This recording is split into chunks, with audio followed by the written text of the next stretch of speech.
नमस्कार, आप देख रहे हैं न्यूज 24 दैनिक। मैं हूं आपके साथ मनु तिवारी। आइए रुक करते हैं इस खास खबर की ओर। सोनिया गांधी की ओर से सफाई, कहा पूरी प्रक्रिया कानूनी, कोई धोखाधड़ी नहीं हुई।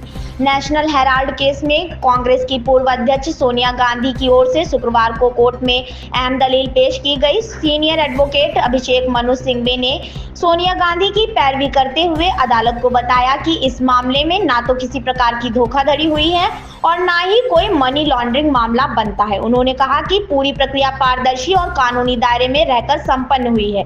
इससे पहले शनिवार को राहुल गांधी की ओर से पेश हुए वरिष्ठ अधिवक्ता आर.एस. चीमा ने कहा कि कांग्रेस पार्टी ने एसोसिएटेड जर्नल्स लिमिटेड की संपत्ति को हड़पने की नहीं बल्कि संस्था को आर्थिक रूप से पुनर्जीवित करने की कोशिश की थी। उन्होंने एजेएल को भारत की आजादी की विरासत करार देते हुए कहा कि इसे फिर से सक्रिय करना जरूरी था। यंग इंडियन की भूमिका पर स्पष्टीकरण। सोनिया गांधी की ओर से कोर्ट में कहा गया कि यंग इंडियन एक गैर लाभकारी कंपनी है जिसका उद्देश्य एजेएल को पुनः खड़ा करना और उसके सामाजिक कार्यों को जारी रखना था। सिंघवी ने स्पष्ट किया कि यंग इंडियन के माध्यम से ना तो कोई व्यक्तिगत लाभ लिया गया और ना ही किसी प्रकार की संपत्ति का व्यावसायिक इस्तेमाल हुआ। उन्होंने कहा कि गांधी परिवार की यंग इंडियन में हिस्सेदारी का मतलब यह नहीं है कि किसी अवैध गतिविधि को अंजाम दिया गया हो। एजेंसी के आरोपों पर कांग्रेस की प्रतिक्रिया। प्रवर्तन निदेशालय ने गांधी परिवार पर यंग इंडियन के जरिए 2000 करोड़ रुपए की संपत्ति पर नियंत्रण कर पाने का आरोप लगाया, लेकिन कांग्रेस नेताओं की ओर से कोर्ट में यह तर्क दिया गया कि यंग इंडियन को एजेएल से जुड़ी संपत्तियों से कोई आर्थिक लाभ नहीं हुआ है।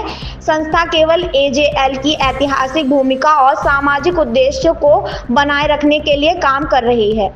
कांग्रेस पार्टी लगातार कहती रही कि वह कानून का सम्मान करती है और अदालत में पूरा सहयोग दे रही है। सोनिया गांधी की तरफ से पेश दलीलें इसी दिशा में एक महत्वपूर्ण कदम है।